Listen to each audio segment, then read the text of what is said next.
Dear students, ये हमने इसके एंटागोनिस्ट की बात कर ली। अब हम आगे चलते हैं। अब हम स्टार्ट करते हैं बारबिचुरेट्स। बारबिचुरेट्स वही वाली बात है कि ये अब रिप्लेस हो गए हैं बेंजोडाइज़ेपिन से, और बेंजोडाइज़ेपिन से रिप्लेसमेंट की वजह मैं तुम लोगों को बता चुकी हूँ, और इसके सीवियर इफ़ेक्ट्स आते हैं, और इसीलिए ये यहाँ से अब रिप्लेस हो चुके हैं। हम अब बात करते हैं, ये नैरो थेराप्यूटिक इंडेक्स ड्रग्स होती हैं, ये भी हम यहाँ पर डिस्कस कर चुके थे कि ये नैरो हैं, और वो जो बेंजोडाइज़ेपिन है वो आपकी उनका थेराप्यूटिक इंडेक्स ज़्यादा है, ठीक है, वाइड है, उनका मार्जिन जो है वो वाइड है, और ये नैरो है, इसीलिए ये अब मोस्टली रिप्लेस हो गई हैं, ठीक है। ये क्लासिफिकेशन है बारबिचुरेट्स की। ये देखो, रेड कलर से इंडिकेट किया हुआ है मैंने तुम लोगों के लिए। ये जो मैंने पावर पॉइंट पे प्रेजेंटेशन बनाई है ना, इसमें तुम लोग देखना कि मैंने इसका कलर चेंज किया जस्ट फॉर योर कन्वीनियंस। वही टोन टोन टोन सब में आ रहा है, ये देखो सबके एंड पर टोन आ रहा है। तो टोन इंडिकेट कर रहा है कि ये आपकी बारबिचुरेट्स हैं, और ये 3 में क्लासिफाई कर दिए हमने, लॉन्ग एक्टिंग में और इंटरमीडिएट में और शॉर्ट एक्टिंग में। अब ये क्लासिफिकेशन तुम लोग याद कर लेना कि कौन सा लॉन्ग एक्टिंग है, और मैं आप लोगों से एमसीक्यूज़ में, फिल इन द ब्लैंक्स में कुछ भी पूछ सकती हूँ, बताएं जी अल्ट्रा शॉर्ट एक्टिंग कौन सा है। तो यू शुड नो कि thiopentone is ultra short acting. या अगर मैं तुमसे पूछूं कि पेंटोबार्बिटोन किस क्लास में आता है, तो आपको पता होना चाहिए कि ये शॉर्ट एक्टिंग है। तो ये तुम लोगों ने खुद याद करना है, ठीक है, इसको याद कर लो। ये वही मैकेनिज्म ऑफ एक्शन है। Come here, look at here. ये देखो बेटा, ये वही वाली पिक्चर है जो पीछे हमने डिस्कस की थी। क्या बताया था मैंने तुम लोगों को, रिकॉल करो जल्दी से, कि यहाँ पर ये हैं बारबिचुरेट्स की साइट, ये गाबा रिसेप्टर्स हैं, और वही क्लोराइड का इन्फ्लक्स होगा। और जब क्लोराइड का इन्फ्लक्स होगा तो फिर क्या होगा, यहाँ पर आपके जो न्यूरोनल मेम्ब्रेन्स हैं वो रिलैक्स करेंगी। और ख़ास बात, ये मैंने इसको रेड में करके अलग से अंडरलाइन भी कर दिया है कि जो बेंजोड बारबिचुरेट्स हैं, ये बारबिचुरेट्स बेसिकली क्या करते हैं, ये क्लोराइड आयन चैनल्स की ओपनिंग के ड्यूरेशन को इन्हांस करते हैं। लेकिन काम दोनों वही करते हैं, थ्रू गाबा रिसेप्टर्स ही काम करते हैं। साइट्स अलग अलग हैं बेंजोडाइजेपिन की, बारबिचुरेट्स की। क्लोराइड का इन्फ्लक्स कराते हैं, लेकिन बारबिचुरेट्स उसके ड्यूरेशन पर इफेक्ट करते हैं। फार्माकोलॉजिकल एक्शंस वही हैं इसके, कि सेंट्रल नर्वस सिस्टम पे डोज डिपेंडेंट फैशन में पहले ये सेडेटिव होगा, फिर हिप्नोटिक होगा, फिर एनेस्थीसिया होगा, एंटी कन्वल्जेंट होगा, और फाइनली अगर याद करो तुम लोग कि आई टोल्ड यू कि ये बेसिकली जा सकता है कहाँ पर, कोमा और डेथ तक जा सकते हैं बारबिचुरेट्स, इसीलिए ये सेफ़ नहीं है। और रेस्पायरेटरी डिप्रेशन भी करवा देते हैं ये, ठीक है। और तुम लोगों को मालूम है कि आपका रेस्पायरेटरी सेंटर कहाँ है, मेड्यूला में, हमारे ब्रेन के अंदर ही। तो अगर आपका रेस्पायरेटरी सेंटर डिप्रेस हो रहा है, या आपका सीएनएस ओवर डिप्रेस हो जाए कि कोमा या डेथ तक सिचुएशन चल जाए, तो फिर इसीलिए ये इतनी ज़्यादा टॉक्सिक कैटेगरी में आई, और ये यहाँ से रिप्लेस भी हो गई। आप देखेंगे ये कर क्या रही हैं, ये देखिए, हाइपोक्सिक और कीमो रिसेप्टर। ये जो हाइपोक्सिया क्या होता है, लो ऑक्सीजन। आपकी बॉडी में अगर लो ऑक्सीजन हो रही है, और उसको उसको कीमो रिसेप्टर रिस्पॉन्स जाना होता है, ये हाइपोक्सिया को सप्रेस कर देती हैं बाकायदा। और कीमो रिसेप्टर्स का रिस्पॉन्स जो कार्बन डाइऑक्साइड पर आता है, ये उसको भी सप्रेस कर देती हैं। आपके कीमो रिसेप्टर रिस्पॉन्ड कर रहे होते हैं कार्बन डाइऑक्साइड को, कि अगर कार्बन डाइऑक्साइड आपके ब्रेन में बढ़ना शुरू होती है, कीमो रिसेप्टर्स आपकी बॉडी में रिस्पॉन्स करना शुरू होते हैं। तो अगर ये बारबिचुरेट्स उसको ही डिप्रेस कर देंगे, तो आप मुझे बताएं कि ये कैसे ना फिर डेथ की तरफ लेके जाएंगे, ये तो रेस्पायरेटरी डिप्रेशन और इन चीज़ों की तरफ मूव कर जाएंगे। फार्माकोलॉजिकल एक्शंस की बात करें बारबिचुरेट्स की, सीएनएस पे डोज डिपेंडेंट मैनर है, रेस्पायरेटरी सेंटर पे को भी डिप्रेस करते हैं, कार्डियोवैस्कुलर को क्या करेंगे, डेफिनेटली कार्डियोवैस्कुलर को भी डिप्रेस करेंगे, ठीक है।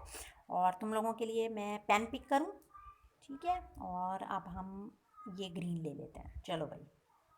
ये देखो, कार्डियोवैस्कुलर सिस्टम में हेल्दी पेशेंट पे तो इतना इफेक्ट नहीं आता। हाँ, जो हाइपोवॉल्यूमिक है, हाइपोवॉल्यूमिक कंजेस्टिव हार्ट फेलियर की हम बात करें, वहाँ पर ये मजीद कार्डियोवैस्कुलर कोलैप्स करवा सकते हैं, ये देखो, ठीक है। और कार्डियोवैस्कुलर कोलैप्स, ठीक है, लार्जर डोजेस में आपका वही वही वाली बात जो मैंने तुम लोगों को बताई, कि बेसिकली जो मेड्यूला है ना, वहाँ पर वेजो मोटर सेंटर आपका डिप्रेस होना शुरू हो जाएगा, ठीक। स्केलेटल मसल्स में भी ये बेसिकली डिप्रेस कर देते हैं, और ओवरऑल इनका डिप्रेसिंग इफेक्ट होता है, ठीक है। थेराप्यूटिक यूजेस फिर क्या हैं, थेराप्यूटिक यूजेस में एनेस्थीसिया है, एंटी कन्वल्जेंट है और सेडेटिव हिप्नोटिक तो ये हैं ही हैं। लेकिन एनेस्थीसिया में अभी भी थायोपेंटाइल वगैरह यूज़ होती हैं लेकिन रेयर हैं। अब हमारे पास और अच्छे अच्छे एनेस्थेटिक एजेंट्स आ गए हैं तो अभी एनेस्थीसिया में भी इतना यूज़ नहीं हो रहे होते जो एनेस्थीसिया की मैं बात कर रही हूँ। एंटी कन्वल्जेंट में हमारे पास अभी है फिनोबार्बिटोन, लेकिन इवन देन हमारे पास दूसरी एंटी कन्वल्जेंट ड्रग ज़्यादा अच्छी हैं। तो ये अब बहुत रेयर यूज़ होते हैं उन उन हालात में कि अगर पेशेंट रिस्पॉन्ड नहीं कर रहा है किसी भी ड्रग को और हमारे पास लास्ट चांस हो, उस वक्त फिर हम बारबिचुरेट्स पे जाते हैं। अदरवाइज़ हम यूजुअली बारबिचुरेट्स हम बारबिचुरेट्स को अब यूज़ नहीं करते हैं, ठीक है। और this is pharmacokinetics of barbiturates. All the barbiturates are weak acid, lipid soluble हैं, ओरली एब्जॉर्ब होते हैं। तो काइनेटिक्स तुम लोग पढ़ लेना भाई। और काइनेटिक्स तो मैं सीधा सीधा कहती हूँ कि ये जो है आप लोग याद करें और इसमें कुछ मेरे समझाने वाली है सच कोई ऐसी बात है नहीं। प्लेसेंटा को क्रॉस कर सकते हैं, इसको आप लोग पढ़ लें। अगर कोई मुश्किल हो तो मुझसे ज़रूर पूछ लेना बेटा। और एडवर्स इफ़ेक्ट्स भी उसी से ही आते हैं। कॉमन साइड इफ़ेक्ट्स में आप ये देखिए कि ड्राउजीनेस है, कन्फ्यूजन है, हेडेक है, एटेक्सिया है, हाइपरटेंशन, रेस्पिरेटरी डिप्रेशन, वही चीज़ें जो हमने डिस्कस की हैं वही सारी इनके एडवर्स इफ़ेक्ट्स हैं। हैंगओवर, हैंगओवर का क्या मतलब है? ये वाली जो टर्म लिखी हुई है हैंगओवर, हैंगओवर का क्या मतलब है? पेन क्यों नहीं पिक हुआ मेरा भाई? Hangover, residual sedation after awakening. Patient ने बारबिचुरेट लिया है, उसके बाद वो सुबह में उठा है, उठने के बाद भी उसको वो इफेक्ट, सेडेटिव इफेक्ट आ रहा है भाई, इसका मतलब उसके ऊपर इस ड्रग का हैंगओवर है, ठीक है। और टॉलरेंस है, विड्रॉल सिम्टम्स तो आते हैं, पेशेंट इसको टॉलरेट करने लगता है। टॉलरेंस भी पढ़ चुके हो तुम लोग, और मेरा ये ख्याल है कि शायद मैंने ही लास्ट ईयर तुम लोगों को पढ़ाई है, इतनी भी तो मेरी मेमोरी अभी काम कर रही है। तो विड्रॉल सिम्टम्स और टॉलरेंस, पेशेंट उसको टॉलरेट करने लग जाता है और फिर आपको हाई डोजेस चाहिए होती हैं, ठीक। Toxicity, drowsiness, restlessness, hallucination, hypotension, ये सब बस आप याद कर लें कि एडवर्स इफेक्ट्स क्या हैं। कॉन्ट्राइंडिकेशन, पोरफायरिया, डीसन डिजीज़, लिवर या किडनी डिजीज़ है अगर उसको, सिवियर एनीमिया है पेशेंट को, थायराइड डिसऑर्डर हैं, माइस्थीनिया ग्रेविस है, एस्थमा है, तो ये सारे के सारे उसकी कॉन्ट्राइंडिकेशंस हैं। इन हालात में पेशेंट को आप बारबिचुरेट्स कभी भी नहीं देंगे, ओके। अब हम आ जाते हैं अदर हिप्नोटिक एजेंट्स पे। जो दो मेजर क्लासेस हैं वो हम डिस्कस कर चुके हैं, कौन कौन सी? बेंजोडाइजेपिन और बारबिचुरेट्स। नाउ अब हम अदर हिप्नोटिक एजेंट्स में, मैंने तुम लोगों को बताया था क्लासिफिकेशन को याद करो कि जेड से जो आपकी ड्रग्स आ रही हैं जैसे जोल्पिडेम है, जैलीप्लॉन वगैरह हैं, वो बहुत इंपॉर्टेंट है।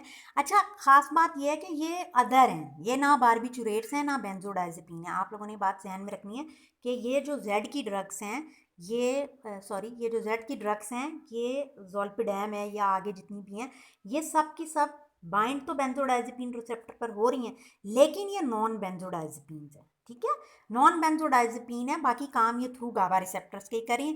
ये बाकी इसकी थोड़ी थोड़ी सी काइनेटिक्स डिस्कस की है, इसको मैंने इतना डिटेल में डिस्कस नहीं किया है, और आप लोग इसको पढ़ लीजिए, अगर कोई प्रॉब्लम हो तो पूछ लेना। और ये देखो, has no muscle relaxant effect, इनका कोई एंटी कन्वल्जेंट इफेक्ट भी नहीं है, साइकोमोटर इफेक्ट भी नहीं है, टॉलरेंस भी कम है इनकी और डिपेंडेंस भी कम है। ख़ास फ़ायदा इसका ये आ जाता है। और जो रीबाउंड इंसोम्निया है वो भी इसका नहीं है, ठीक है। यूजेस क्या हैं इसके कि ये हिप्नोटिक ड्रग के तौर पर यूज़ हो रही है for short term treatment of insomnia, and dose should be reduce in hepatic और ओल्ड पेशेंट। और एडवर्स इफेक्ट में जीआईटी, अपसेट है, ड्राउजीनेस है, डिजीनेस है, ये सब आप याद रख लीजिएगा। एक और ड्रग है जैलीप्लॉन, जैलीप्लॉन भी बेंजोडाइजेपिन रिसेप्टर से बाइंड करती है और आप देखें कि थ्रू गाबा रिसेप्टर ही काम करती है। लेकिन इनकी खास बात ये है, जितनी भी जेड वाली ये जो अदर हिप्नोटिक एजेंट्स हैं, इनकी खास बात ये है कि ये नॉन बेंजोडाइजेपिन है, but they work through GABA receptor, benzodiazepine receptors. और ख़ास बात इनकी एक और ये है कि इनके एंटी कन्वल्जेंट इफेक्ट नहीं है इतने, इनके विड्रॉल सिम्टम्स इतने नहीं हैं, इसीलिए ये ज़्यादा इफेक्टिव हैं इवन बेंजोडाइजेपिन के मुकाबले में भी, कि इनके विड्रॉल सिम्टम्स जो हैं वो इतने ज़्यादा नहीं हैं, ओके। तो ये हमारा सेडेटिव हिप्नोटिक का आज का जो लेक्चर था, एक टॉपिक था, ये कंप्लीट हो गया यहाँ पर। और आप लोग ज़रूर इसको गो थ्रू कीजिएगा। कोई भी प्रॉब्लम हो बेटा मुझसे ज़रूर पूछ लेना, और wish you best of luck. Thank you, Allah हाफिज़।